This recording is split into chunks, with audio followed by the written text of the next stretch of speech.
Et de retour pour la GSL sur Eurogaming, Dir contre SOS avec deux spécialistes du PVP, bien sûr, Yogo, énorme admirateur de la race venue d'ailleurs, et surtout le dernier vainqueur d'une DreamHack, la DreamHack Leipzig, du coup, détenteur désormais de 1000 points de WCS, de 16 000 $, d'un trophée et surtout du droit de se foutre de la gueule de tous les autres protos français, ce qui est plutôt pas mal. Oui.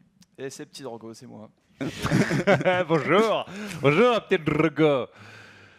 Donc là je suis chaud là, c'est actuellement un PVP de qualité que j'ai énormément envie de regarder, du coup moi je suis chaud patate pour ça.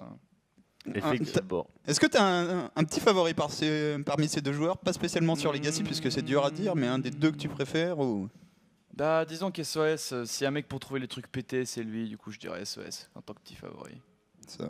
Tu veux apprendre comment mettre des pylônes derrière le minerai de ton adversaire? Ouais, des trucs comme ça, mais SOS c'est un fou furieux sur Legacy of the Void, c'est encore un des seuls mecs qui arrivent à Cannon Rush en PVZ. C'est pas censé être possible, mais il y arrive encore. Alors, il le fait comment? Puisque récemment, on était là tous les deux avec Yogo et on a vu un mec complètement énervé qui faisait Nexus Forge. Ah oui, non, mais c'est complètement possible. Hein. J'en ai vu des. T'as l'impression que c'est nul, puis en fait, il a plus à la fin, mais c'est très étrange. Moi, je le fais plus, j'ai jamais Cannon Rush en PVZ.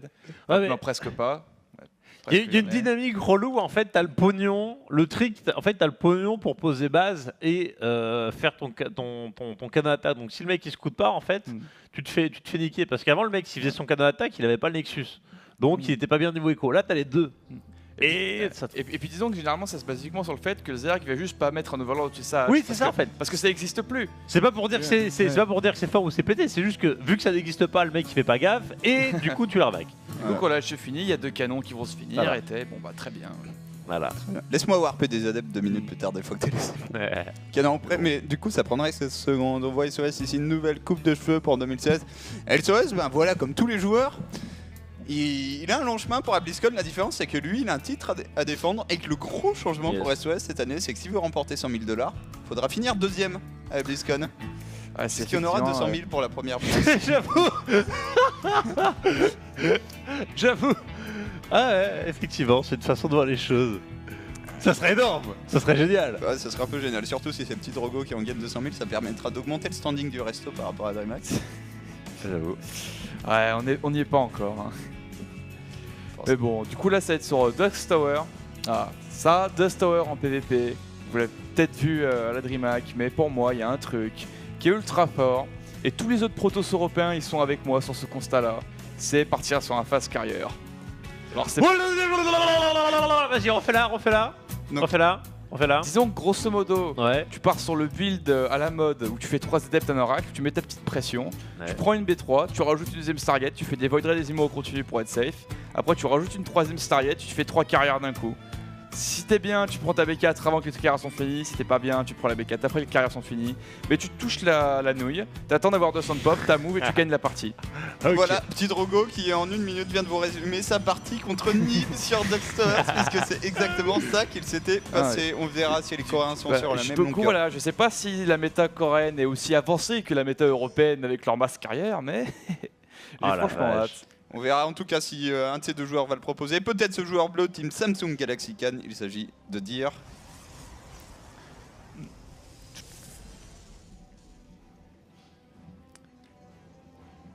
Et en bas à gauche, l'homme fou, l'homme aux 100 000 $, SOS. Et l'un des joueurs surtout les plus attendus sur le jeu, hein, comme tu l'as dit. Le mec, c'est le roi pour trouver les trucs pétés. Et bah, tu l'attends au tournant, il a toujours eu sa patte, il a toujours eu un skill de malade mental. C'est ça, parce que même dans sa quête de trucs pétés, il y a toujours une partie où le mec il a une exécution de malade mental pour rendre son truc pété. Je pense la dernière BlizzCon résume bien ce en quoi SOS est très fort, c'est-à-dire le mec il place tous les trucs pétés et c'est le seul à défendre les all-in de life de manière récurrente. SOS quand il gagne la finale, il défend tous les all-in de life. Il perd des macro games, il perd des games où lui tente des trucs où il se fait bourrer, mais en attendant quand il s'agit d'être le protos défensif, que tu aurais pu s'imaginer un classique par exemple, c'est lui qui est là à tenir, notamment à la game set. ce qui est assez impressionnant. Alors, moi qui suis grand fan de tous les petits trucs techniques sur le PVP, il y a déjà plusieurs choses que j'ai notées. C'est que Dir, il a essayé de scouter, voir s'il y avait un proxy de la part de SOS. Et ce placement de pylône de la part de SOS m'intéresse beaucoup également. Parce qu'en PVP, tu as tendance à faire ce que Dir fait, ou d'entourer ta base de pylônes. Généralement, il t'en faut 3 pour absolument défendre les adeptes et les oracles. Mais là, ton SOS qui du coup est très confiant avec son pylône qui est très décalé sur la gauche et le deuxième qui est carrément au front. Du coup, je suis intéressé de savoir comment est-ce qu'il défend les pressions avec ce setup. Est-ce qu'il n'y a pas une possibilité de genre full wall, perfect wall si Ouais, aucun besoin. C'est contre les adeptes, mais pas contre les oracles quoi. Parce que mettre un pylône à cet endroit-là directement, c'est très fort contre tout ce qui est all-in. C'est parce que tu l'as déjà le pylône, tu peux waller avec, y a pas de souci. Et du coup, il va scouter avec un adepte, alors que Dir va préférer partir sur Stalker. Alors un autre petit détail aussi qui a toujours été très technique, mais c'est que sur cette map, le build de 3 adeptes oracles est particulièrement fort, et la raison pour ça, c'est parce que la distance entre ces deux bases est très longue. Du coup, imaginez que vous avez 3 adeptes et un oracle, votre adversaire va réalistiquement pouvoir overcharger pylône que sur une seule base. Et du coup, vu qu'avec les adeptes, tu peux avoir la vision de où est-ce que va être le Movership Core, grosso modo, tu converges là où il n'y a pas le Movership Core et tu détruis absolument tous les probes. Du coup, là on voit un full wall de la part de CS. Un peu trop full hein, quand tu vois que la sonde elle est. Je sais pas si elle a envie de sortir ou. Il vient de miss un rally point, like a boss. Je veux dire, c'est le moment où tout arrive même au meilleur.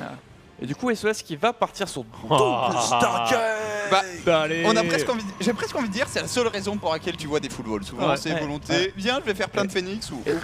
Et puis aussi, il a pas besoin de pylône. Je veux dire, s'il fait des phoenix pour moi, ça veut dire phoenix. Voilà, Phoenix qui arrive. Parce que du coup, voilà, tu t'en fous d'avoir un bon setup de pylône parce que si t'as des Phoenix, tu butes l'oracle et si t'as un wall, il n'y a aucun adepte qui va arriver chez toi. Donc un build bien pensé, je trouve, de la part de Dir. Franchement, cet adepte, il a une volonté de le suicider. Il n'allait pas le garder en vie. Il voulait savoir ce que fait son adversaire pour pouvoir être safe et pouvoir juste faire sa petite popote avec double Stargate. Alors, on n'aura pas vu la robot, double Stargate Phoenix. Et là, déjà, on fait un premier pas vers une variation, mais pour arriver à l'endroit où tous les protos sont européens. Et pour le coup, faut le dire, la scène européenne sur StarCraft 2 a quand même proposé des très bonnes choses en termes de protosserie. French PvZ, c'était une réalité quand même. À un moment, ça a été poussé jusqu'à l'extrême de faire que des stalkers à des sentries. Ça gagne un double SS. Mais c'est marrant ça, je me souviens qu'il y a Lilbo, il faisait ça sur la bêta. Il calait le double Stargate Phoenix en PvP tranquillou, il avait peur de rien. Il a arrêté depuis, je lui ai jamais demandé pourquoi. Mais là SOS avec son petit full wall, j'aimais beaucoup ce qu'il fait. Parce que notamment Dir, je pense que quand tu vois un double Phoenix comme ça, tu veux vraiment prendre une B3 très rapidement. Pour moi c'est quelque chose que tu veux faire, mais vu qu'il voit juste un pylône et deux gates, il se dit ouh il y a une dégueulasserie, je vais jouer safe. Bah c'est ça, CSOS en face il n'y avait pas la pris, qui est cette gate et le blink quand même, c'est une map pas dégueu je pense pour blinker. Après, assez agressif surtout face à une B3. Après ceci dit, Dir ce qu'il fait c'est pas forcément mauvais, il va avoir le blink, il va avoir des trackers, il va quand même pouvoir faire des choses. Mais voilà, par exemple cet Immortel qui arrive, il a pas envie de l'avoir dans cette situation. Immortel qui va servir à rien. Du coup, voilà, donc SOS va montrer ses Phoenix, donc je pense que s'il les montre ses Phoenix suffisamment tôt, Dir devrait cancel cet Immortel et chercher à être agressif avec juste du pur blink. On va voir. Les Phoenix ils vont passer très vite en dehors de la vision, c'est parfait, mais ça n'étonnera personne. Dir après bien prêt pour une saloperie. Hein. Ouais, il est prêt. Hein. Et le blink est fini. On n'a pas révélé le blink, ok on le révèle maintenant, overcharge. Alors, est-ce que tu... Ok. Réponse à la question, est-ce que tu YOLO vraiment sur le Mothership Core? Compliqué je pense avec le blink à côté. Quand il y a autant de pylônes qui te tapent, oh là là. Et regardez sur la minimap où est-ce qu'il prend son expand SOS. Le mec il va jusqu'au bout de l'infirmerie alors. Comment tu veux scouter ça? Tu le fais pas, tu le scouteras jamais en fait. Avec les Phoenix et on le map control, le seul moyen de scouter c'est un ops pour dire quand t'as un ops, soit tu le gardes chez toi, soit tu te fais traverser la map, aller voir ce qui se passe ici. Et tu continues dans l'idée en fait où t'as un full wall et vu que tout... Il fait masse de kill. Mais tout ton pognon en fait il part dans des phoenix sur une terrienne. Le seul, en fait, vu qu'au sol tu dépenses rien, tu maxes un peu de thunes et tu poses la B3 quoi. Oh non, non, il vient de se faire intercepter. Oh Dir c'était un génie, mais SOS c'est encore plus un génie. Je sais pas comment il a fait, il l'a vu venir mais... En fait il y a tellement de phoenix que tu passes très peu de temps pour prendre 8 probes. Est-ce que tu peux ouvrir la vision de Dir en fait? Parce que peut-être il voit qu'il n'y a pas de B3, c'est pour ça qu'il cherche une base cachée, mais... Ah non, il le voit pas. Parce que SOS il faut qu'il pose cette B3, parce que si tu la poses jamais, ton adversaire se pose des questions. Tu le vois cette ops? Ah attention, c'est une bataille. Non, c'est Dir qui chope. Est-ce que là tu peux pas commencer à prendre des fights avec 10 phoenix contre 6 trackers? Pour moi ça reste compliqué quand même. D'accord. C'est vraiment ton compte de Phoenix, tu veux le garder en vie je pense. Alors moi je m'attends, est-ce que tu recall des probes? Enfin les probes tu peux carrément les recall. Parce que là t'as Mothership Core full d'énergie qui souffle la nouille. Ouais, le double forge par contre... Ah mais Ah, il y a plus de respect, surtout que le pylône n'est Mais pas là, là, donc il y a aucune c'est chance parfait. que ça se Mais bloque que ce soit. regarde l'abus de la position quand même. Ouais. T'as jamais vu tous les trackers qui tapent? Alors. Est-ce qu'on va reprendre la fight ici? Oui, il y a beaucoup. Non, voilà. C'est rigolo le double forge parce qu'il y a un Protoss qui fait ça en Europe et c'est un russe. Un joueur russe qui s'appelle Strange, il va faire des Phoenix et du double forge charge de Tarkon. C'est extrêmement bizarre mais ça apprécie l'idée. Enfin, ça part sur la Storm. Hein. Et là, pour le coup, SOS, c'est aussi quelqu'un qui s'est inspiré de beaucoup de monde. Est-ce qu'il a maté des games de Strange? On va pas aller jusque là, mais c'est quand même quelqu'un. Ça me semble fortement improbable. Et, oh, Attends, mon mais Dieu. what the fuck? Parce que dire quand même. Est-ce qu'il a. Tu sais qu'il peut rater la base là. Je trouve qu'un War Prism Dropstorm c'est incroyablement YOLO contre Full Phoenix.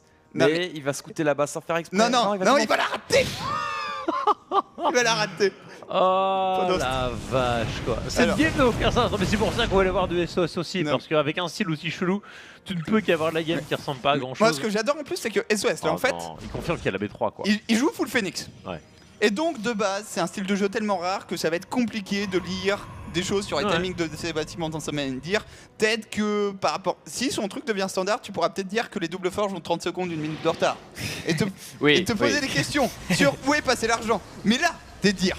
T'as aucune idée du fait qu'il y a 7 probes et un pylône sur une B3. Tu peux pas le savoir ça. Ah mais là dire, il peut juste pas le savoir, c'est impossible. Après voilà, il prend une phase B4, j'aime bien la position de la B4. Là, le dire dans sa tête, tout va bien, il va avoir un bon push avec Storm, avec Archon. Normalement il a une sortie qui est très puissante, mais elle va pas être aussi puissante que ce qu'il le pense en fait. C'est ça le problème. Mais est-ce que la partie va pas s'éterniser à un 200-200 où la B4 n'impactera, enfin la base cachée n'impactera pas plus que ça, elle sera peut-être presque même boulet puisqu'elle est loin. Disons que SOS, quelque chose que j'aimerais bien le voir faire, c'est partir sur Disrupteur. Parce que les Phoenix c'est marrant, mais s'ils se retrouvent dans une composition où ils ont tous les deux 200 de pop en charge de Tarkon, SOS qui lui aura des Phoenix un peu inutiles dans ce genre de fight, bah il aura un 200 de pop qui sera beaucoup moins puissant en fait. Ouais. Donc c'est peut-être pour ça qu'il a une double forge, pour quand même avoir cette volonté de tenir sur le late game. Mais je sais pas, pour moi ces Phoenix il va falloir qu'il les sacrifie au bout d'un moment. Parce qu'en 200 de pop contre 200 de pop, si t'as autant de Phoenix qui servent à rien, il va y avoir un problème. Est-ce que tu veux pas utiliser les Phoenix pour commencer à créer des choses, notamment créer de l'espace pour un War Prism, puisque là on voit quand même il y a un setup défensif. Mais si tu commences à soulever des Stalkers, War Prism qui arrivent, t'as des Zélotes qui mine de rien vont être 2-2. Ça va être plus compliqué en défensif. On va voir en tout cas drop start. Oh mais les réflexes. Ah c'est dommage que les réflexes conduisent à se coincer. C'est une. Attends il y a. Oh mais c'est génial ce qu'il vient de faire dire. Il a tellement attendu en fait qu'il avait énormément de storm et le fait de ne perdre que 7 probes là-dessus c'est un truc de malade. Ouais pour le coup que 7 probes c'est relativement impressionnant. Quelque chose qui me surprend un peu c'est dire qu'il cherche à faire des disrupteurs parce que pour ceux qui sont pas au courant dans la méta PVP il y a une stratégie qui est plus ou moins populaire, c'est de faire des Phoenix avec du charge de Tarkon et les Phoenix qui vont soulever les disrupteurs et du coup le charge de Tarkon qui vont pouvoir faire extrêmement mal. Du coup généralement contre des disrupteurs. Mais du coup, enfin pour des Blink Stalker. Mais du coup c'est bizarre parce que là il fait des disrupteurs alors que SOS a déjà le contre depuis longtemps on va dire. Est-ce que c'est pas lié au nombre d'Archon qui est déjà assez important ou il sait que s'il est après oui, c'est vrai qu'il a des Templars avec beaucoup d'énergie. Du coup il doit se dire je vais pouvoir feedback tes Phoenix. Du coup je sais que mes disrupteurs vont être impossibles à toucher. Du coup mes disrupteurs vont faire beaucoup de dégâts. Mais le stress subit, si tu t'es pas en mode commit, tu vois, si t'as 2 disrupteurs, c'est pas encore la mort, sur un 200 de pop, il te faut des atouts. Ne serait-ce que pour aller zoner, t'es pas forcément obligé de les utiliser en mode YOLOGO. Ouais, c'est vrai qu'en plus dire qu'il rajoute pas de deuxième robot, pour moi ça veut juste dire qu'il se dit que Disruptor c'est un peu meilleur qu'Immortel sur une grosse composition late game. Alors là par contre pour SOS on a un petit temps de faiblesse et là c'est un énorme timing hein, pour dire s'il attaque vraiment avant la fin du 2-2 c'est énorme. Et puis on dirait pas mais la Storm c'est extrêmement puissant ça pour dire. La Storm par contre le nombre d'Immortels qui est pas vraiment le même et il y a beaucoup de Stalkers aussi qui sont quand même des unités moins fortes. On a décidé de souper les acheter. Bonne détonation du Disruptor. Bonne prise de fight par dire. Ça n'a pas l'air facile mais il contrôle très bien ces Templars et ces Disrupteurs. Mais le 2-2 va quand même faire une grosse différence. Ouais là on est 2-2. Puis moi j'ai toujours peur en fait. Autant d'Immortels avec toujours autant de Stalkers de l'autre côté. Boulette de Disruptor. Pas si monstrueuse que ça. Bon split de SOS, très bon split. Avec des unités lentes, hein. On parle pas de la biostimée ou de un Zerg sur son creep. Et là SOS il va prendre une concave et il va y aller je pense. Parce que là du coup dire ces Stalkers ne servent vraiment pas à grand chose dans cette fight. Ces Stalkers sont très faibles et il ne faut pas vraiment les recycler. Ok 3-1. Il est juste en train de... Il va attendre que... Il zone un coup de disrupteur en fait, il veut plus ou moins gratter, il fait le tour du poteau, il veut prendre des bases, il veut choper un petit peu de la pop, il rebalance de la Storm. Il cherche pas à prendre de vrais combats. Hein. Ok, c'est Disruptor qui a été soulevé au dernier moment et ça c'est parfait, on parle même pas de le tuer, juste de cancel l'animation. Par contre la fight est bien dégueulasse dans le couloir des deux côtés, mais il y a la pop d'un des deux joueurs qui vient de chuter et SOS qui reprend des Phoenix pendant ce temps. Ouais mais là en fait SOS il a beaucoup plus d'immortels, du coup dans ce petit couloir c'est dégueulasse, mais en fait ces immortels font beaucoup plus de dégâts que les stalkers de dire. J'ai l'impression qu'il y a un dire qui se basait un peu trop sur la storm, c'est trop, il positionnait sa pop pour pouvoir stormer, essayer de ressortir, mais quand t'as autant de population tu te gênes dans tes déplacements. Et systématiquement, il se fait gratter un petit peu trop. Alors, chez dire quand même, on avait de l'argent, du coup on va pouvoir remonter très rapidement en pop. Le problème c'est que ça va pas être super qualitatif. Là, chez SOS quand même, on a une magnifique pop. 7 Archons, 6 immortels. On a refait, je pense, juste les quelques... Ah, on refait pas mal de Phoenix. Ouais, parce qu'il se dit que le seul moyen qu'il perde la game à ce moment-là, c'est des shots de disrupteurs de fou furieux. Mais regarde, là il va YOLO sur le disrupteur, voilà. Et tu cancel ensuite. Bon, où tu te fais péter ton Phoenix, petite tentative de micro avec le prise sur le disrupteur, mais il y a tellement... Cette conquête absolument parfaite, tu vois les lignes d'Archon, lignes d'immortels juste derrière, il y a le warp de Zealot qui vont simplement s'engouffrer dans la haute des Archons, ça disparaît, c'est un sport quoi. T'as plus que tes stalkers que t'as fait il y a fort longtemps pour contrer les Phoenix. Le problème c'est que ces stalkers là, ils ont plus vraiment de raison d'exister. 52 pop d'avance pour SOS qui marche tranquillement, sereinement vers la victoire. Encore un énorme split. Oula, ça fait mal par contre. Ça c'était la première bonne détonation, mais elle arrive un peu trop tard. Alors SOS qui a pas vraiment de quoi renforcer par contre, mais qui est en train de finir son 3-3, il va être 3-3 contre 3-1. C'est ça, il va en mode tranquille, en mode vite fait, il ravitaille, il met la pression, mais il se balade un petit peu entre les deux bases, donc il y a un moment où soit tu vas en mode frontal, soit tu fais des petits détours pour choper les expands. Peut-être pas trop s'endormir non plus. Alors, parce que la pop elle remonte, hein. Sur 5 bases, le 200 pop il revient vite. Hein. Enfin, le 3-3 est terminé là. 4 DT, on fait quoi? 4 DT qui vont one shot. Tu peux te débarrasser des 3 canons avec 4 DT, j'ai un doute quand même. C'est un peu galère. Ils sont bien positionnés en plus, hein. Là tu peux vite fait mettre des probes en haute position devant. Ah. Ça c'est le moment bad trip. Il y a beaucoup de Phoenix aussi en l'air, mine de rien. Certes c'est des Phoenix utiles contre les disrupteurs, mais on a plus que 2 disrupteurs et tu l'as dit, c'est de la pop un peu vide. T'as 2 forges, t'as fait ton 3-3, qu'est-ce que tu fais quand tu t'appelles SOS? Tu fais le shield. Mais là, je vois bien qu'SOS fasse ses propres disrupteurs en fait, parce que du coup dire aurait absolument rien pour les contester. Ouais, et du coup, ce serait un peu brouillon disrupteur contre disrupteur, mais au final, en théorie, si les deux micro parfaitement. Attends, qu'est-ce qu'il fait avec? Alors, il est en dash de gaz, hein, le bon SOS. Donc ça peut être aussi un moyen assez simple de faire des archons. Maintenant, il y a un Ops. Tu as des Phoenix. Tu sais qu'il n'y a pas de vision en face. Oh là là, mais c'est dégueulaesse. Et il y a un seul pauvre canon dont tu connais la position. Et puis la deny du disrupteur. Regarde les DT qui sont toujours en vie. Oh my god. Le DPS que les DT apportent sur cette fight. Ah, c'est ouf. Tous les archons qui viennent de fondre parce que pour le coup le DT ça tape bien fort sur n'importe quoi. Oh ce massacre monumental de cette dernière fight. Juste 0 contest hein. Ouais. GG. Pourtant il y avait de l'option, tu vois, même sans l'obs, t'as la boulette de disrupteur qui peut t'emmerder un peu là-haut des archons, même si c'est pas monstrueux, tu peux paumer 2-3 DT sur parmi les 6 qu'il avait warpé. Là absolument aucun n'est tombé sur l'engage, il a levé les disrupteurs, il a suffisamment split pour limiter là-haut des archons. Excellent. Bah SOS qui nous fait un peu the game, même s'il y a eu un petit mid-game où le timing de dire était un peu voilà, pour être dangereux. Et après là, c'est un moment où les coachs c'est utile. Là, le coach il se ramène vers dire, il lui fait gros, il y avait une base cachée. Sois pas trop dur avec toi, il avait 4 bases, toi t'en avais que 3. Joue ton jeu, scoop bien les bases cachées, tu peux gagner. Parce que je peux te dire qu'en tant que joueur, des fois, tu peux juste passer ta game sans jamais te rendre compte qu'il y a une base cachée. Bah là, il s'en est probablement jamais rendu compte, dire, parce que dans son esprit, en plus, c'est quasiment tu l'as scouté avec le prisme. Ouais. Tu l'as pas scouté, mais tu es quasiment allé. Et il y a ce moment, quand même, où SOS anticipe le Phoenix halluciné. Ce Phoenix, il pouvait changer toute la game, qui part serein. J'écoutais que de l'énergie, je vais aller scouter un peu ce qui se passe là-bas. Denied. Ça, en plus, il a bien fait tout le tour avec son Phoenix pour pas se faire intercepter. Bah non, t'avais SOS qui attendait à ce moment-là de la map, puis qui fait ouais, je suis au courant, gros.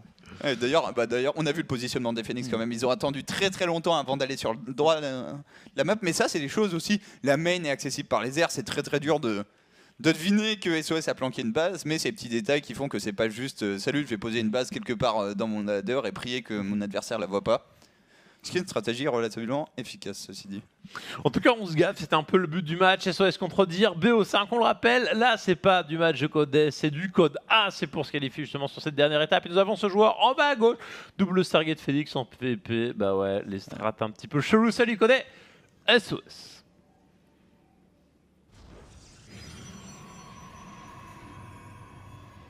Puis au moins à droite, t'as le joueur qui doit revenir et peut-être un peu mieux scouter les bases cachées. C'est dire. Ça te fait chier en fait. T'es dans une game normale. Déjà dans une game normale, c'est toujours un peu chiant d'investir sur le scouting, même si c'est obligatoire pour t'adapter. Si en plus tu dois avoir l'impression de te dire faut scouter toutes les bases de la carte, t'as pas que ça à faire quoi. Et encore Ça une fois, t'emmerde. SES semble partir sur un full wall.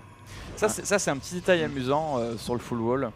C'est que sur Legacy, sur la bêta, là, sur Bridgehead, tu vois, c'est sur la map. Il y avait beaucoup de joueurs qui s'amusaient à faire full wall. Mais tu avais un petit all-in qui contrait ça sur Bridgehead. C'était juste, tu faisais une super passe robot, un bon représent bien rapide, tu cutais bien les probes et tu faisais genre 5-6 gates que du stalker. Et t'arrivais, tu pétais le wall en fait. Et le mec pouvait juste rien faire. Mais sur cette map, j'ai essayé. La manière dont elle fonctionne, la rampe avec les petits trucs sur le côté, si tu fais 6 gate tracker, en fait ça marche pas. En fait, tu te fais baiser. Genre, t'as les trackers qui peuvent bien te taper, enfin, t'arrives pas à prendre une bonne fight, disons, si t'essayes de punir ça. Ouais. T'as le gaz sur le côté, la rampe et. T'as le truc, disons, voilà, je pourrais pas exactement expliquer par rapport à la différence à Bridgehead, mais disons que tu ne pourras jamais le punir, ce mur. Est-ce qu'il va vraiment le full wall avec son cyber après ça Oui, complètement. Ça semble être c'est ce qui part. Hein. Mais alors, moi, ce que j'aime bien avec SOS, c'est que quand t'es quelqu'un qui joue sur des tricks, c'est très important d'être consistant dans tes openings. Faut pas laisser le moindre indice. Faut pas dire faut pas full wall de temps en temps parce que tu fais un truc spécial. Non, t'as une map où t'as 2 bases avec une seule rampe, tu full wall et là t'as le doute dans la tête de dire. Et puis quelque chose aussi, c'est que la Dir va se coûter tellement late qu'il devrait voir un cybercore qui est fini. Et quand tu vois un cybercore fini, tu sais pas depuis combien de temps il est fini. Et si tu sais pas depuis combien de temps il est fini, il pourrait se dire que ça pourrait très bien être une seule base. Attention. C'est important. C'est bon ça. Ça n'a pas l'air important, mais c'est hyper important qu'il le voit qu'il se finit maintenant. Parce que s'il connaît bien ses timings, il sait qu'il y a eu une expand juste avant et qu'ensuite il y a eu un cybercore. Ouais. Et du coup, il peut se dire ok, c'est bon, je joue contre un mec qui expand, je vais pas me mettre la pression moi-même à chercher un proxy robot ou un truc dans le genre. Ceci dit, il y a un chrono sur le Warpgate. Chrono sur le Warpgate, effectivement, chez SOS. Et dire en plus, là, d'autant plus tu parlais de connaître les timings quand tu fais le build miroir, tu check mon cyber se finit à ce moment. Bon, logiquement. Il y a 400 de minerais dans le Nexus, c'est pas suffisamment intérêt pour mettre 4 gates de plus qu'il ne pourra pas utiliser avant d'avoir un gate puisqu'il y a full wall. Première dette, une Stargate. Une Stargate, mais le chrono sur l'Upgate m'intéresse parce que je me demande à quoi il va servir en fait. Peut-être que c'est pour être safe, mais est-ce qu'il fait un overshot? Attends. C'est vrai que Chrono s'est barré. Il s'est barré? Ah oui, il a peut-être dû un peu le chrono histoire d'être safe. Tu peux aussi le chrono sous le nez de la probe. Ah oui, peut-être c'était pour ça aussi. Ouais. Et du coup, je suppose, si tu fais un all-in une base, tu dois chrono ton Warpgate. Ouais, c'est vrai, c'est. Donc je pense qu'on a tenté le fake, qui, comme tu l'as dit, ne devrait pas marcher. Un petit fake des familles. Cancel. Donc là, il part encore une fois sur Phoenix en premier, mais moi, quand je vois 2 Stalkers, je sais que c'est pas Stargate en face. T'as juste pas le gaz en fait pour faire une Stargate, faire un Oracle et faire 2 trackers. Du coup, juste ce scout, normalement, il devrait savoir que c'est pas Stargate. Et du coup, je serais tenté de dire, si tu sais que c'est pas Stargate, pourquoi pas faire un Oracle? Un Oracle, je trouve, c'est vraiment très très efficace à tuer des pros, mettre la pression, tu poses des petits stats, tu te mets bien. Les stats, qui je suppose, sont extrêmement efficaces aussi en PvP. Hein, ah oui, mais en PvP, elles sont magiques les stats. C'est peut-être le meilleur match-up en fait. Dû au fait que souvent, quand t'es Terran, tu vas pouvoir sim un marine devant ton armée. Et sauf si t'as pas de lock, ça va trouver la stase. Et si t'es Zerg, tu balances un petit Zergling en avant. C'est pas comme si tu faisais pas ça depuis 3 ans contre des mines. Ouh, donc là, le petit adepte qui va avoir un bon scout de ce qui se passe et tout. Énorme scout. Hein. Qui voit le blink et tout. Chrono boosté. Ok. Phoenix. Qui rajoute 2 gates. Est-ce que le setup semble pas plus avantageux justement? T'as le setup Rush, Blink face à une Stargate où t'as pas eu justement l'Oracle qui est venu pour te pourrir, mettre la pression dont tu parlais. Les Phoenix sont en train de cumuler vite fait. Le complexe robotique qui va peut-être juste simplement popper le prisme pour aller mettre pression, qui sera escorté par logiquement suffisamment de trackers. Parce que j'ai déjà un peu essayé dans ma folie du rush carrière en permanence. Si tu pars Phoenix directement, que tu fais vraiment aucun dégât, que le mec a ses stalkers qui sont on va décider qu'elle n'en valait pas la peine. Voilà, c'est très bien. Mais disons que si tu fais aucun dégât, que tu fais des Phoenix directement, t'as quand même du mal à tenir les gros timing blink dans ce genre là. Même les pylônes défensivement c'est fort, mais quand t'as pas la stas, quand t'as pas l'oracle, c'est pas aussi fort. Tu sais que ça c'est la preuve qui est dehors depuis tout à l'heure. Oh là là. Il a toujours pas ouvert son wall. Non mais c'est fou ça. C'est le genre de détail. Et là on deny. Ouais. C'est ça. En fait, vu qu'il a eu la confirmation sur la preuve, il s'est dit il va venir scouter. Je mets bien. Regarde le Mothership Core qui revient tout de suite en position. Je mets bien mon MC ici, l'intercept. Il verra pas en face dire qu'il fait une petite forge. Et là, pour dire le plus dur, c'est de comprendre ce qui se passe. Dans le sens où tu vois un truc assez similaire à la game précédente. Mais on est sur une seule target Phoenix, il n'y a pas les doubles forges tout de suite après. On fait des immortels chez SOS qui va devoir finalement péter un de ses pylônes pour sortir. Donc là, SOS qui va essayer de faire comme la game précédente, mais un petit peu plus safe. Il n'y a pas d'expand caché, il n'y a pas double forge. C'est un peu plus calme. Mais alors, moi, quand je vois ce setup, pour moi, Phoenix, ça transitionne tellement bien sur Mass Carrière que ça me rend un petit peu triste de le voir jouer plus conventionnel. Qui commence à être complètement obsédé par le Mass Carrière. Bah en fait, quand tu dis que c'est l'unité ultime, plutôt tu l'as, mieux c'est quoi. Enfin, si tu peux la faire sans mourir. Tu vois bien l'idée quoi. Le problème c'est bien de la faire se mourir puisque 120 secondes quand même de temps de construction. Je vais te poser une question, quand tu parles de phase carrière, à partir de combien tu dis que c'est utile? T'en mets un, t'es content ou il te faut au moins 3 avant de te dire c'est bon, ça commence à bosser? Non, disons que les carrières tu les fais 3 par 3. C'est 3 par 3 et puis tu bouges pas tant que t'es pas 200 de pop. Ça sert à rien. Mais 200 de pop, genre full carrière. Ah oui, mais vraiment 200 de pop, t'as quelques Void Ray immortels que tu fais en début de partie pour être safe et tout le reste c'est du carrière. Tu avais fait le Mothership, du coup c'est standard. Non, et puis le Mothership, c'est très standard le Mothership parce qu'en fait les carrières c'est extrêmement fort pour sniper les ops. Oui, bah ça le fait un peu tout seul. Ah oui, ouais, ça le fait carrément tout seul. Donc très souvent, des fois t'es mal dans la game, mais juste parce que tu fumes l'ops du mec, il peut pas tuer ton armée, du coup tu gagnes. Et du coup, tu gardes un 2 Zorak pour faire la révélation ou tu utilises un Ops toi-même? Généralement, ton Aura, il faut le garder en vie, mais réalistiquement, tu vas toujours le paumer à un moment ou à un autre. C'est ça. C'est pas forcément nécessaire. T'as pas des tempêtes, t'as des carrières. Tu peux bourriner sans avoir de révélation. Alors, on a ouvert rapidement le caillou ici, toujours bien, je pense. De le faire quand on peut, ça a été fait des deux côtés.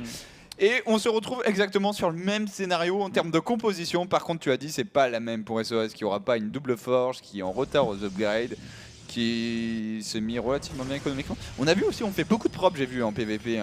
SOS qui avait fini la partie à 87 probes l'autre fois. Ça me semble quand même beaucoup. C'est vrai que tu fais plus de probes qu'avant. Avant, en PVP, tu faisais jamais plus de 60 probes parce que chaque supply de pop armée était importante. Maintenant, c'est un peu moins le cas.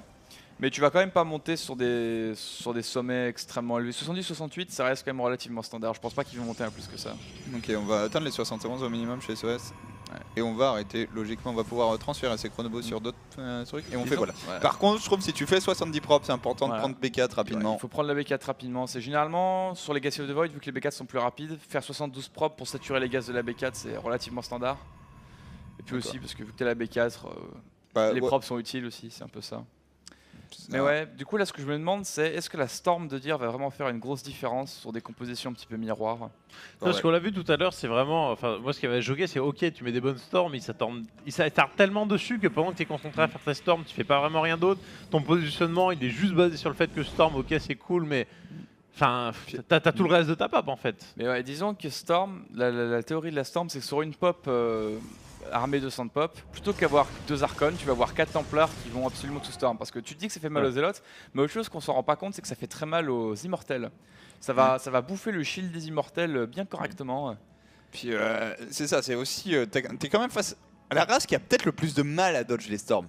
Au final, Protoss, là où Terran et Zerg, Terran c'est relativement facile, les Zerg c'est pas méga compliqué, la plupart de tes unités sont soit rapides, soit tanky.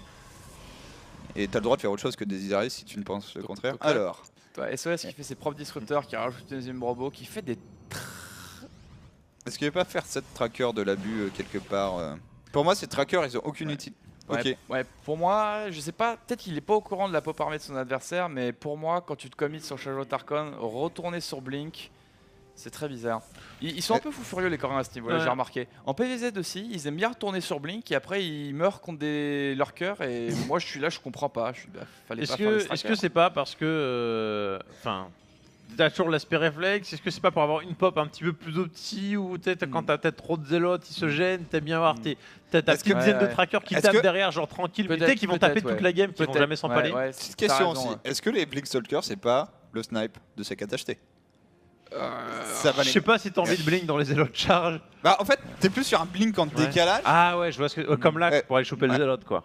Ouais mais je suis plus de l'avis de Go que pour avoir une armée qui est bien efficace et qui tape tout le temps plutôt qu'avoir des zélotes. Par contre SOS il a un gros retard de pop. Là il va se faire défoncer en fait frontalin. Ça peut être aussi. Il y a tellement d'archons. Quand t'as les stalkers qui sont devant parce qu'ils vont un petit peu plus vite, tu bait la charge, tu blink back sur le côté, t'as cramé la charge adverse et tes stalkers sont positionnés. Faut que les deux disrupteurs fassent un miracle pour SOS. Oh my god, stop. Genre un peu comme ça en fait. Ok. Ouais non mais effectivement là, les trackers qui me vendent un peu plus de rêves. Même si je pense qu'il faudrait qu'il arrête d'en faire là. Parce que là, s'il se fait engage en concave, il peut vraiment. Et en fait, si je zone mes zélotes avec mes disrupteurs et je compte sur mes trackers. Ah, La Centrus, toujours ça de prix. ouais, c'est vrai que la Centris toujours ça de prix. Énorme Warpin. Je crois pas qu'on ait de Dark Shrine, du coup, ça va rendre un peu plus compliqué. Ah, tu le prism plutôt que soulever un zélote, voilà, c'est Ouais. mieux. Et par contre, il s'est bien décalé. Il a la vision désormais. Et j'ai un peu peur pour. Oh my god. Ouais, non, là, il va prendre la foudre. Oh shit. Bonne connexion, ça, ouais. Alors, Ouais. il perd sa B5, mais il la cancel, et en face, la B5 a pas été posée, il a l'info. Donc au final, c'est pas si grave que ça. La Storm qui a été bien dodge. SOS qui est chaud du split, hein. Il s'est trompé de race tout simplement. Fallait jouer Terran pour splitter. Pour faire des briques. Oh, Ça a pas marché. Ouais, c'était les Le truc, c'est que là, regarde, il y a plus aucun zélote en face. Ah, c'est chaud. Ah, les Storm là, ils commencent à bosser quand même sur la masse de trackers. Hein. Beaucoup de trackers dans le rouge. Alors, Ouais, mais. C'est que là, mais là en théorie, SOS, il faut pas qu'il se presse un peu trop là. Warp Oh my- une bonne ligne frontale d'Immortel et d'Archon. il a tellement de disrupteurs. Il y a 6 disrupteurs à 0. Énorme run by de Zealot du coup. Et c'est là où je trouve la Darkshine un peu light. Darkshine qui te permet en fait de gérer ce genre de run by tellement facilement. Tu fais 2 DT. Maintenant, quand tu appelles SOS, t'as le temps de micro tes zélotes ici alors que t'es en train de pourchasser ton adversaire. Ah, Ok. ouais, Hein Storm qui fait son petit effet, c'est rigolo Ah ouais. ça. Alors Conadir qui, ça y est, enfin, il est en train de passer sur la case disrupteur avec la blinde de retard. Après un petit détail, Ouais. cette game était assez, va dire, il y a eu beaucoup d'actions et du coup SOS qui n'a pas lancé son +3. J'ai l'impression qu'il l'a oublié. Alors que Tyr effectivement. a son +3. Et sur ce genre de composition d'armée, c'est très très important. Les Immortels font extrêmement mal avec le +3 comparé au +2. Attention à pas se faire flank. À la fois à pas se faire flank et là t'as un début de trade base qui s'engage. Ouais. Est-ce que. Alors. Bon bah trade base hein. On Bon, va bah, pas voir le choix. C'est parti, hein. Je veux dire, Est-ce pourquoi que pas. celui qui trade base le mieux, c'est pas celui qui a les pilotes les mieux placés peut-être sur la carte pour rappeler exactement où D'une il manière veut générale aussi, les disrupteurs sont pas très très forts en trade base. Ouais. Bah, D'accord. ils sont forts, à la fois forts et pas forts. Disons qu'ils vont pas être très bons pour tuer les bâtiments, mais disons que si le mec trade base et que t'as ton petit disrupteur qui attend au-dessus d'une rampe et que le mec va pas forcément regarder son armée. On revient d'ailleurs, j'ai Voilà. l'impression. Hein. Pour SOS, qui laisse quelques unités, il va donner une base. En face, dire lui qui est déjà en train de créer Ouais. la pierre SimCity. Ah oui, non mais là Tyr il a créé la SimCity dans sa main où tu ne Attention passeras par pas. contre, SOS qui a plus de pylône. On va pas pouvoir utiliser cette Dark Shrine. Là, est-ce qu'on arrive à se débarrasser d'un disrupteur? Non, au contraire, c'est un disrupteur qui va mettre un gros hit. Tous les disrupteurs de SOS qui arrivent. SOS, c'est quand même une B5 qui certes n'est pas utilisée, mais sera extrêmement efficace si la game va plus loin. Ils sont avoir la meilleure armée avec ces Phoenix, ils peuvent voilà, choper de la petite unité, les disrupteurs qui vont pouvoir trade. Oh les hits. Allez, on voit des boules là. Oh my god. Par contre, là, c'était Dire qui était le premier. Shit. À nouveau. Shit. Ah. PVP. On a. Ok, Darkshine qui est toujours là. La dose de probe qui sont sauvés. Pour moi au final dire qu'ils s'en sortent mieux. J'aurais bien aimé voir SOS essayer de faire le tour. Parce que quand t'as plus de disrupteurs, faire des flanks c'est très très fort. Parce que là vous avez pu voir que même si Tyr avait beaucoup moins de disrupteurs, vu que SOS arrivait depuis qu'une direction, il suffisait d'envoyer 1 ou 2 shots pour pouvoir zone SOS, sinon il perdait Ouais. beaucoup D'ailleurs. de hits. En gros, tu kiffes quand t'as le prisme transfert pour venir flanquer. Parce que flanquer avec tout ta pop, c'est un peu laborieux, mais t'as le prisme dans le dos. Mais c'est- Ou juste avoir des shots de disrupteurs qui arrivent de plusieurs directions, c'est dur à Ouais. faire, mais quand tu y arrives, c'est presque tu gagnes la game instantanément. Ouais. Bah, je pense d'ailleurs qu'une grosse partie du skill avec les disrupteurs va consister à ce que Parting avait infligé à Maxot, quoi, le random disrupteur Ouais. qui se balade et pas vu, t'as le shot qui tue. Voire faire un sandwich de shots de disrupteur dans l'idéal. Oh my god. Parce que là, en vrai, dire maintenant il a son petit paquet de disrupteurs. Ah, hein, il en a 8 contre 3. hein. pendant tout Oh my god. Rip. Oh là là. On vient d'en perdre 3. Ouais, mais ça, c'est le PVP. Voilà, c'est C'est le PVP ping-pong. Ouais, mais en même temps, est-ce que t'as envie d'avoir tes disrupteurs devant qui ouvrent la marche? Je suis pas sûr. Parce que ça c'est un truc qui est rigolo, c'est que quand t'es Protoss, moi j'ai des périodes. J'ai des périodes où je me dis, allez Drogo, tu vas être un bon coréen, ton armée dans un groupe te contrôle, les disrupteurs dans un autre groupe de contrôle. Et après Ouais. t'as des games où tu paumes tes disrupteurs qui s'en va tout C'est seul. ce qu'il va puis faire après- SOS. Il va tuer l'Ops. Et on Ouais. voit des DT de partout. Mais disons que voilà, les Coréens, eux, ils aiment bien contrôler les disrupteurs sur un autre groupe de contrôle, alors que les joueurs européens, ils ont tous dans le même groupe de contrôle. Bon, c'est moins pro, mais au moins tu vas être sûr de pas avoir Ouais. tes disrupteurs Ouais, devant. j'ai qui peur servent pour à rien. SOS là. En fait, il a une armée qui a pas de détection. Il y a 3 DT en face. Pas mal, pas mal. Ah, mais regarde. Et là, tu fais demi-tour comment? Bah là, Ouais. en fait, tu fais un shot de disrupteur et t'essayes de buter les DT avec. C'est à peu près la seule solution, on est d'accord. Hein. Ouais. La solution de merde, quoi. Non, parce que SOS est en train de le faire dans cette fight. Hein. Ouais. Là, il va pouvoir. Parce que les C'est- archons, ils sont quand même pas vilains, hein. Là, quand t'as la conquête d'arçon comme ça, la pop elle peut exploser à tout moment. Accessoirement, là, le DT quand même a pris 8 kills sur des probes. Et là, t'as 3 autres DT. Le blink des braves qui marche. Oui, il était ambitieux ce blink. Ouais. Oh, Mais du coup, il y a toujours. Ah, il a 200 000 ops. Il va gagner avec des DT. Il y a 3 DT qui font tellement le café depuis tout à l'heure. Il fait quand même mal, Tyr là. Il fait beaucoup de dégâts sur la main adverse. T'as les DT qui tapent, mais c'est pas assez. En fait, les DT tapent, mais vu que la pop c'est quasiment que de l'archon, ça a quand même un pool d'HP qui est énorme. Puis, ok, ça va peut-être tenir pour dire. Je crois qu'il a un ops qui arrive. Ok. Ah, la meilleure des. Ah oui. La détection qui revient. Ah, purée. Et ça doit être la game désormais avec 42 pop d'avance. Quasiment, on va tuer la B5 SOS qui peut cependant tout transférer ici s'il le veut. Il est en train de tuer une base de dir avec un DT, ça prend du temps. DT qui est que plus 2 aussi, tu l'avais mentionné il y a un moment, mais c'est vrai que l'écart d'upgrade fait mal dans cette partie. Ouais, il fait très très mal. Et là, t'es content d'avoir des games qui ressemblent à rien, où le mec il arrive, il fait 6 disrupteurs, il est pomme sur 2 boulettes, finalement il gagne la game alors qu'il y a des DT dans sa base. Attends, il gagne la game, attends. S'il perd ses 2 bases d'un coup. Ok, celle-là va s'en sortir. Celle-là, le DT devrait la finir, hein. Il est tellement seul au monde. Ouais, là t'as SOS en mode psionique avec des trackers avec un ops dessus qui essaie de choper l'ops et des petits DT qui se baladent. Faut juste que SOS, s'il arrive à tuer cette base, ça devient plus réaliste le comeback. Mais, je vois pas trop comment il peut le faire là tout de suite. Ouais, la pop il va jamais la tuer. Ouais. T'es obligé de prendre des 2 bases quand les autres ils viennent te charger et tu peux pas faire. Et t'en prends encore plus maintenant. Ouais. Ok, 2 canons. On va kiter un maximum. On va donner son avant-dernière base. Il y a un stalker qui tente de faire le fou. Denied. Cheat dans les props, toujours ça de prix. Overcharge. Pylon hype. Le Mothership Core qui avance bravement contre les archons. Bon, la bravoure il est des limites. Prends le Mothership Core adverse. Alors, le DT ici qui a fait son travail. Là, il y a un Zélote qui affronte un DT. Duel qui part rarement l'avantage du Zélote. Quelles que soient les conditions. Non, mais attends. C'est vrai que là, il tire, il est bien, mais s'il continue à tout perdre sur des DT. En fait, il y a un scénario très improbable où Tyr perd cette game. Ah ouais. Genre, ce scénario passe par le fait de se faire bourrer sur cette fight. Ce qui semble compliqué. Je pense qu'il aurait pu essayer. Oh, le Blinkin. C'est presque là. Mais dans en même temps, il va tuer cette base, mais on a sauvé toutes les props. Bon, en même temps, on a plus de thunes chez SOS. Il va prendre les 2 disrupteurs. Ok, et là, il y a le plus 3 qui fait la diff normalement. Bon. Ok, très bien. De la game bien chelou. Qui montre peut-être que en termes de, enfin, je sais pas, en termes de compo d'armée, ça part un peu en cacahuète. Enfin, tu vois où ils veulent en venir, mais t'as des ajustements qui sont quand même un peu chelous, des prises de fight pas encore ultra précises, mais il y a quand même du skill. Hein. Quand tu vois le SOS qui balance des unités absolument partout, du dire qui est pas forcément en retrait non plus. Mais c'est là où je me sens un peu mieux parce que des fois on dit ouais, mais vous les Européens, si vous ragez contre le disrupteur, c'est parce que vous n'avez pas un bon contrôle, vous perdez tous vos disrupteurs sur des conneries. Et là je vois les 2 joueurs qui perdent des disrupteurs pas parqués de 12.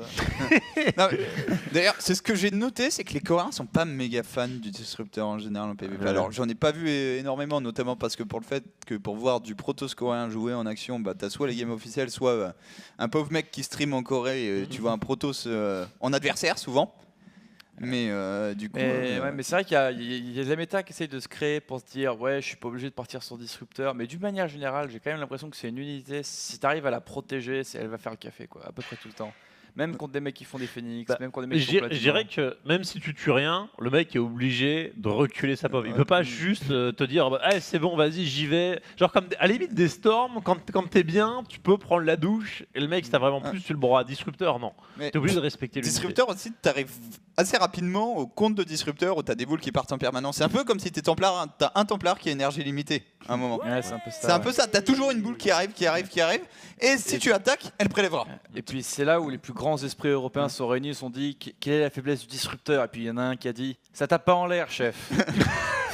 Du coup, on a fait des petits carrières, des petits void rays. Et de Phoenix aussi, apparemment. Ça a prouvé quand même. On verra si on arrive à légitimer ces théories dans la suite du Best of 5. Il y a un partout. Le moment pour nous de faire une petite pause. On vous retrouve juste après. Bam. Le retour pour ce match d'IRSOS, toujours accompagné de notre cher vainqueur de cette première DreamHack 2016. Petit Draco. Hello. Hello. Hello calmement, l'homme qui nous parle de carrière en PvP.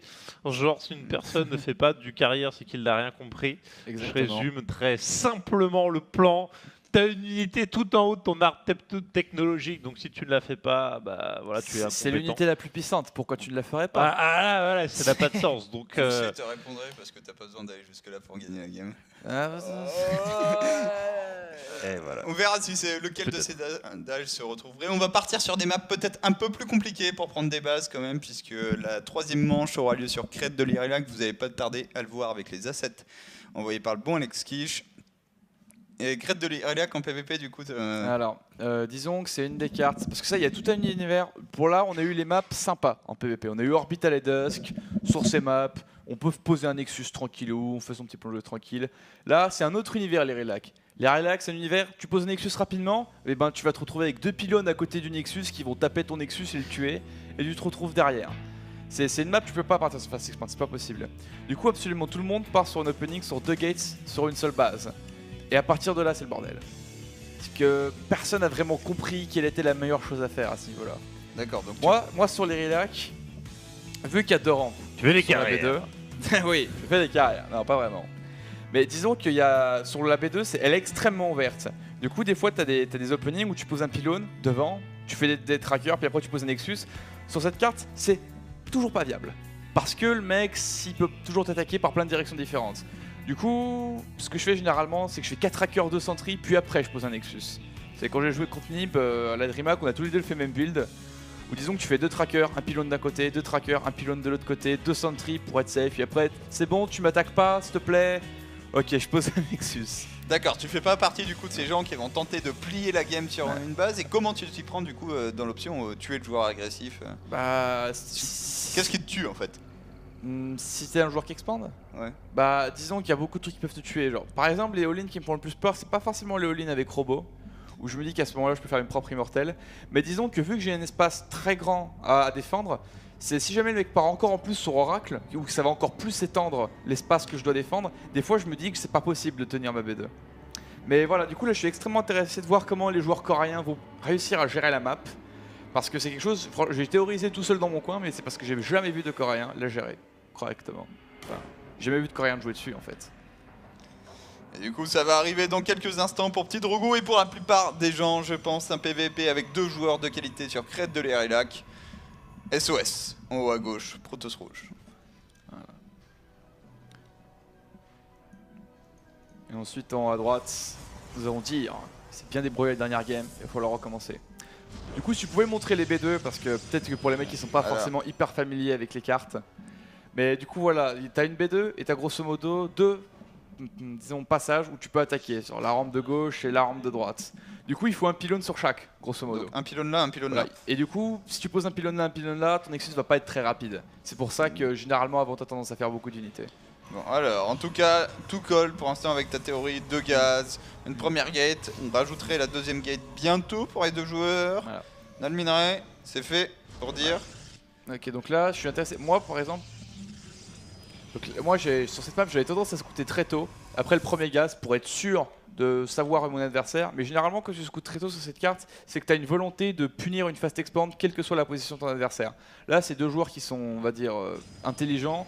Du coup, les 2 s'attendent à ce que leur adversaire passe sur 2 gates. Du coup, on les voit scouter un peu plus tard, mais bon, c'est pas trop grave. Et SOS qui va déjà nous faire une. Ah, le cochon. Bon, alors, Ça, pour moi, c'est Dark Shrine. ok. J'allais dire proxy d'été. Et les proxys d'été ont beaucoup gagné en force pour une raison, la détection de l'oracle est dégueulasse. Ouais. La révélation, c'est un sort qui se pose sur une zone désormais. Donc, le mec a 2 DT, il en met un là. Tu détecteras jamais les 2 avec un seul oracle. Ouais, mais ça, c'est la guerre technologique est toujours très présente sur le 2 gate contre 2 gate, mais elle a un peu changé. Par exemple, l'Oracle, je trouve ça moins viable que sur Red of the Swarm, notamment dû au fait qu'avant, tu forçais une overcharge du Nexus, et puis après, le mec, il fallait qu'il mette des trackers, quoi, c'était obligé. Maintenant, tu vas pouvoir poser un Overship Core au-dessus d'une base, et tu vas toujours pouvoir le défendre contre l'Oracle, en fait. Souvent, tu vas avoir un Oracle qui va juste rien faire, Parce que le mec aura 3 pylônes autour de ses bases. Là, je crois que les 2 joueurs ont un setup, bon, sauf SOS parce qu'il est fou. Bah SOS en même temps il a un de ses Mais pylônes. notamment d'ailleurs SOS, je tiens à le signaler, qui est un peu chanceux au niveau du scouting, parce que si Dir serait rentré dans sa base et il aurait vu qu'il y aurait juste un seul pylône, il aurait pu se dire qu'il y avait un petit proxy quelque part. Et il ne rentrera jamais dans cette Voilà. base, je veux dire. Hop là, le call de génie de Drogo. SOS, lui qui a fait l'effort de payer un deuxième scout. Enfin, il y a vraiment aussi. T'as quand même toute une série d'investissements destinés à cacher ce qui Par se contre, passe. là, le prop va voir l'autre prop, et du coup, Dir qui. Là ce Non. prop, il faut qu'il soit gardé en vie parce qu'il faut poser le pylône, hein, ça c'est obligé. Non, mais là, Dir il vient juste de voir le prop qu'il a scouté lui. Donc il n'y a rien de. Du coup, Dir qui part sur 6 trackers carrément. Bah, il va. J'ai déjà joué contre ça, contre 6 trackers. Personnellement, je préfère la variation où tes unités 5 et 6 vont être 2 sentries. Mais 6 trackers, c'est vraiment une volonté d'être très agressif, quoi. Du coup, après, il va poser un Nexus. Est-ce que tu vas vraiment être agressif face à ce bâtiment? Non, contre ça, non. Mais disons que généralement, si ton adversaire pose une Nexus, il faut vraiment qu'il ait un setup parfait, sinon ces trackers vont être capables de le punir. Mais voilà, là, quand tu vois une B1 et que t'es Dir, il faut poser une robot immédiatement. Normalement, il n'y a pas à tortiller des fesses. Bah, c'est soit une robot, soit elle aura que défend le Mothership Core avec ses 3 pylônes. De toute façon. Robot. Oh là là. Mais c'est trop beau, il est un peu tard, il me semble. Là, un premier DT va être warpé. Dir, je sais pas comment est-ce qu'il Après, va ils vont faire. être. Alors, ils vont être warpés, mais ils vont être lents. Est-ce qu'on a le call de Jésus? Tu sais que là, il tue le pylône avant le. Ouais. Ah, les DT, ils en ont pour un millénaire. Quoique. Non, le premier DT va passer, je pense. Mais au moins tu gagnes du temps. Parce que si le tracker il est. Si Dir le voit bien, il va peut-être pouvoir bloquer. Tu vois les DT, hein. Est-ce que t'as une. Voilà. Les sentries. Alors. Maintenant, est-ce qu'avoir les sentries vont sauver ta B2? Voilà, donc voilà. Donc là, tes SOS, t'as envie de passer, mais pour moi, il faut focus le Nexus. Tu te dis, ok, bon, ton adversaire, il est malin. Il focus pas le Nexus. Hein. C'est un peu bizarre. Il renvoie le DT, il va aller gérer les trackers, il va absolument défendre les pylônes. Alors, Un SOS tracker. qui derrière pose son Nexus quand même. À autant de propres que son adversaire. Va rentrer un minimum pour ressortir aussitôt. Ouais. A sauver ses 2 DT. Et part sur Blink. Mais au final, Dir qu'il a son Nexus tellement plus rapidement que je le mettrais devant. Bah c'est ça, il y a pas trop. Le mec ouais. il a l'option quoi, il y a le complexe robotique, il est ultra safe maintenant, le blink Attention, n'a aucune raison de passer. Oh. Le mec il a déjà 100 fois plus de trackers, le complexe robotique qui pop de limo. Donc l'option blink elle est là juste parce que t'as payé le conseil crépusculaire donc tu as rentabilisé le go. Et puis là après Dir, je sais pas s'il va partir pour ça, mais il fait un deuxième ops et il go. Et la map est tellement ouverte au niveau de la naturelle que je pense qu'SOS n'arrivera pas à défendre. C'est pas dit, mais et Dir c'est pas forcément au courant de à quoi ressemble le setup de SOS, mais là s'il est agressif, Dir il y a vraiment un truc à faire, surtout avec un immortel. My God. On essaye. Hein. Chez SOS, on a vraiment envie d'arriver à rentrer. Oh my God. Et il tente hein. Bien vu quand même de la part de Dir, qui a bien probablement vu le deuxième DT. Donc là on a Dir qui fait un deuxième ops. Donc là est-ce que c'est pour être agressif? Oui, c'est parce qu'il s'attend à avoir un War Prism avec des DT. War Prism, je pense, vu le positionnement des unités. Et SOS, combien ça va nous faire de gates? Ça va faire 5 gates. Blink. 3 gaz. Drogo. Est-ce qu'on passe à l'assaut là, côté SOS? Ça, il passera jamais. Il y a des immortels. Les immortels, ils font trop mal. Il y a un immortel quand même. Ouais, mais pour moi, les immortels, c'est tellement fort défensivement. Parce que je sais qu'il y a beaucoup de personnes qui se disent ouais, mais l'ancien immortel, il était meilleur. Non, non. Sur Legacy of the Void, le nouvel immortel, c'est un buff gigantesque. Ah, mais ils ont énormément plus d'HP. Surtout qu'à ce stade-là de la partie, c'est tout à fait possible que tu puisses désactiver l'autocast de l'immortel. Ce qui te permet après de l'activer uniquement au moment où ton adversaire va le focus. Pour vraiment avoir un buff de 200 d'HP en fait. C'est ça. Moi, je me pose la question en fait, c'est comment SOS prend la vision qui permet de blink dans la main d'arnaquer la game. Et pour l'instant on gratte. Il est plus ou moins en train de bait les obs quoi. La façon la plus probable c'est d'arriver à sneak un DT quoi. Ouais. Mais faut parier sur une erreur de position de l'observateur. Alors là par contre, comme en tout cas on est en train de complètement all-in. Là il y a une sanction possible. Hein. Ça me fait peur ce que vient de faire Dir. Oh là, ça c'est vraiment un move à la SOS ça. Le chute bait avec 2 random DT. Oh il va le bourrer.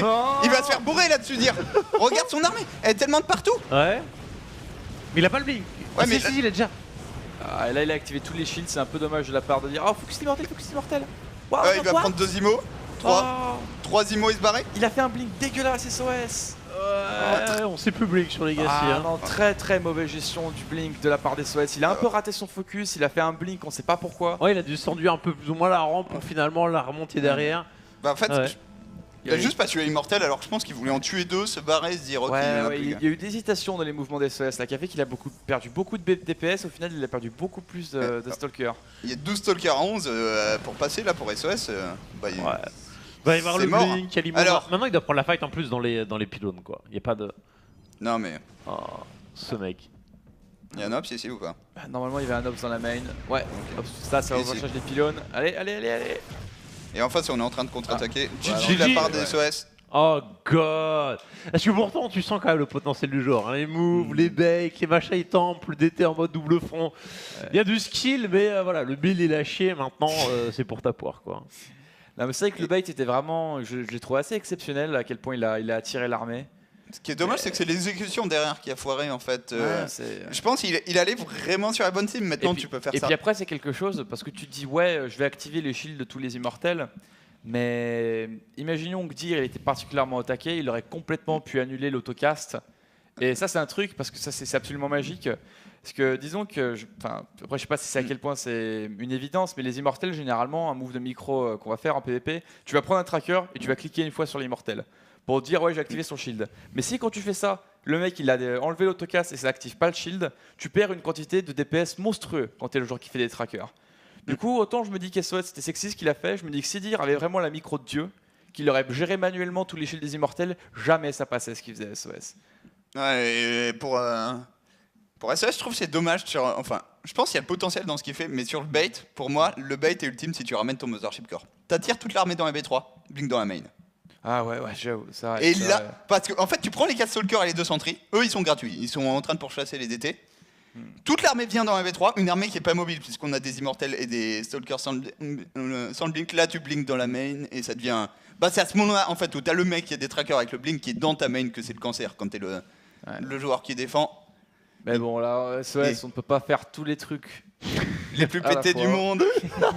Le mec, on lui en demande maintenant des tonnes, des mille et des tonnes, quoi. Ah bah ouais, c'est ça. Il nous fait tellement rêver qu'on lui en demande beaucoup. Il est là. Il s'agit de SOS.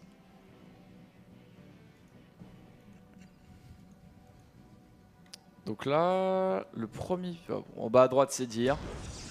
Mais pour en revenir à quelque chose qui m'intéressait, c'était que le premier pylône d'SOS va être devant sa B2, devant sa naturelle.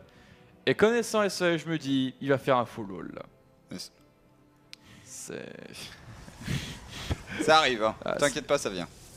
Il va faire un... Voilà, c'est... Alors ça aurait pu être un peu mieux fait. Ça full wall là? Oui. Pylône ici, full wall. Mais tu sais un build pour arnaquer les gens sur cette map qui me fait beaucoup rire. Parce que moi et DNS on le fait sur le serveur européen. Et en fait c'est un build que tu fais qu'une seule fois mais c'est pour arnaquer les gens. Tu pars sur une seule base et tu fais 2 gates et tu fais des adeptes. Et généralement le mec en face il va expand parce que sur cette map tu peux expand et être safe. Et du coup ce qu'ils vont faire c'est que sur cet emplacement de B2 ils vont poser un pylône.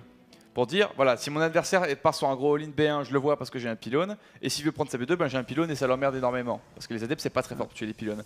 Mais du coup c'est que tu pars sur un 2 gate, tu fais un oracle et après tu prends la gold directement. Et après tu prends l'autre gold. C'est un gros build d'arnaqueur qui marche parce que le mec il aura généralement un truc pour scouter ta B2 et qu'en fait il va pas scouter la bonne B2. Ouais. Donc là je me dis que c'est un peu pareil parce que si Dir il arrive et qu'il voit un full wall, la différence de gameplay entre jouer contre un truc une base et jouer contre un truc de base est tellement gigantesque que... Après, encore une fois, on va scouter assez tôt et on va prendre l'info sur le timing Alors après tu me verras là c'est Dir qui fait un truc sur une base là. du corps. Dir fait effectivement un truc sur une base avec une deuxième gate. Et... Et SOS par proxy. Ah non, mais je me dis qu'il y a un petit full wall contre un all-in une base c'est franchement propre. Hein.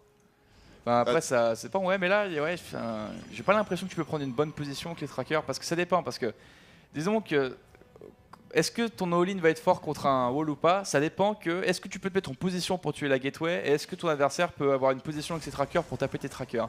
Ça change de map en map ça. C'est le truc il faut le tester pour être sûr parce que là je regarde ça je peux vraiment pas dire si ça va être fort ou pas. Alors, Donc là on voit double tracker. c'est Normalement scouté par ça SOS. double tracker c'est follow proxy robot. Hein. Ok, follow-up proxy robot, le build order. La première fois que je l'avais vu, c'était Showtime qui l'avait infligé à Lilbo, mais ça date, c'était dans les qualifiers pour la DreamHack Winter durant la bêta. Et c'est un build qui n'a pas disparu depuis. Comme Ouais. quoi, C'est un build, il est toujours là, il est toujours présent. C'est le petit all-in. Quand tu fais ton propre all-in, tu dis est-ce que je tiens le 3 Getimo? Oh my god. Ah, donc là, ça va être scouté de manière instantanée. Ça, mais est-ce que t'as beaucoup de réactions plus que de rajouter les pylônes que de toute façon tu vas faire un peu à l'arrache? Petit truc marrant. Oh, là, SOS qu'il pourrait faire, c'est juste pylon rush le proxy. Mais vu qu'il a full wall, il peut pas le faire. Parce que normalement, il faut qu'il amène une probe pour poser des pylônes à côté du proxy de son adversaire et après tu peux le pylon rush. C'est qui qu'on a vu à H24 C'est Myonsik qui faisait ça tout le temps. Contredire d'ailleurs. Ah oui, non, mais. Ok, SOS, c'est un grand malade. Mais du coup. Techniquement, tu fais des IMO. Mais normalement, il se fait ouvrir SOS là. Parce que pour moi, contre ce all-in là, tu fais tes propres trackers, tu fais tes propres IMO ou tu fais une Stargate et des Void Ray, les deux fonctionnent. Mais le problème en fait, c'est qu'il avait lancé son Twilight largement avant. Le Twilight est aux 3 quarts quand il a scouté ça. Donc là, t'as dire qu'il est un petit peu en mode BO-win sur les bords. Mais s'il fait pas d'op, c'est moi qui perds. En fait, la logique, c'est quand même de faire des IMO en continu. Ah, c'est ça, tu vas vraiment faire des IMO continu. Tu fais un ops que quand tu te mets à gagner la partie, tu dis ouais, bon, si je perds, c'est que sur des DT quoi. C'est ça. Et là, en gros, SOS, je pense que tu fais des DT, tu nuke le pylône. Ouais, c'est ça, tu nuke le pylône et après tu vas tuer les armées. Mais les DT sont pas encore là. Hein. Ouais, ils sont pas encore là alors que Dir arrive très vite. Hein. Dir arrive très vite. Là, c'est là, c'est la première vague. Il y a une puissance extraordinaire sur cette première vague.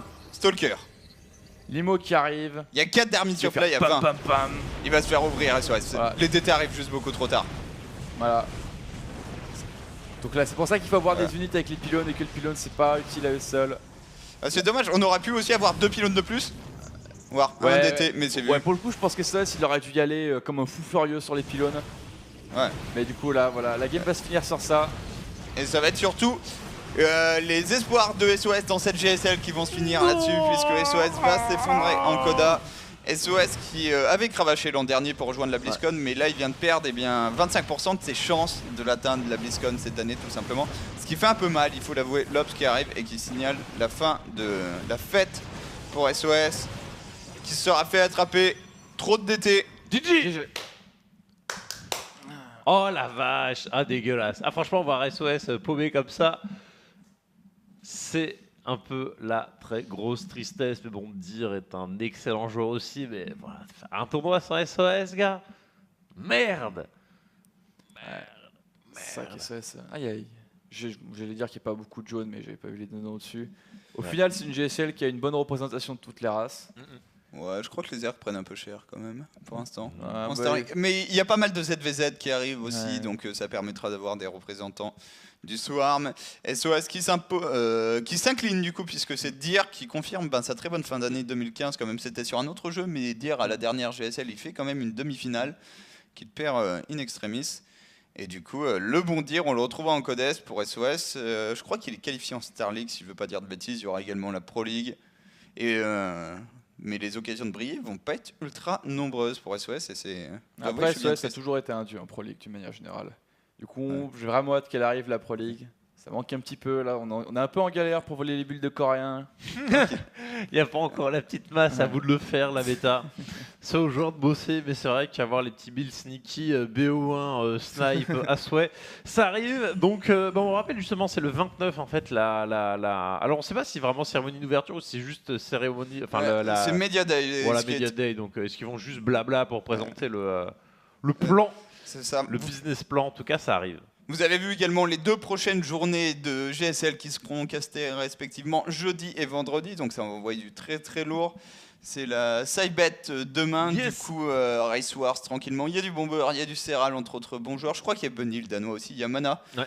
Donc voilà, de toutes les races pour le coup dans ce tournoi.